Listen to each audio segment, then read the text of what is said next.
There's a quote usually attributed to the writer Mark Twain that goes, "A lie can travel halfway around the world while the truth is putting on its shoes." Funny thing about that, there's reason to doubt that Mark Twain ever said this at all, thus, ironically, proving the point. And today the quote, whoever said it, is truer than ever before. In previous decades, most media with global reach consisted of several major newspapers and networks which had the resources to gather information directly. Outlets like Reuters and the Associated Press that aggregate or re-report stories were relatively rare compared to today. The speed with which information spreads now has created the ideal conditions for a phenomenon known as circular reporting. This is when publication A publishes misinformation, publication B reprints it, and publication A then cites B as the source for the information.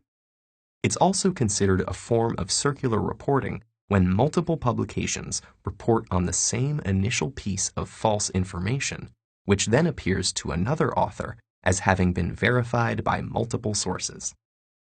For instance, the 1998 publication of a single pseudoscientific paper arguing that routine vaccination of children causes autism inspired an entire anti-vaccination movement, despite the fact that the original paper has repeatedly been discredited by the scientific community.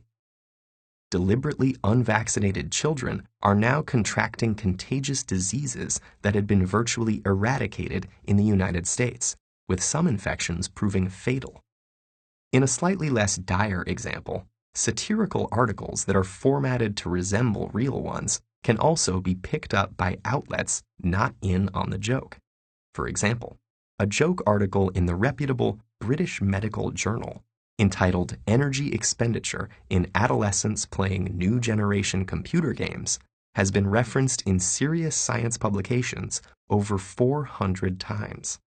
User-generated content such as wikis are also a common contributor to circular reporting. As more writers come to rely on such pages for quick information, an unverified fact in a wiki page can make its way into a published article that may later be added as a citation for the very same wiki information, making it much harder to debunk. Recent advances in communication technology have had immeasurable benefits in breaking down the barriers between information and people. But our desire for quick answers may overpower the desire to be certain of their validity. And when this bias can be multiplied by billions of people around the world nearly instantaneously, more caution is in order. Avoiding sensationalist media, searching for criticisms of suspicious information, and tracing the original source of a report can help slow down a lie, giving the truth more time to put on its shoes.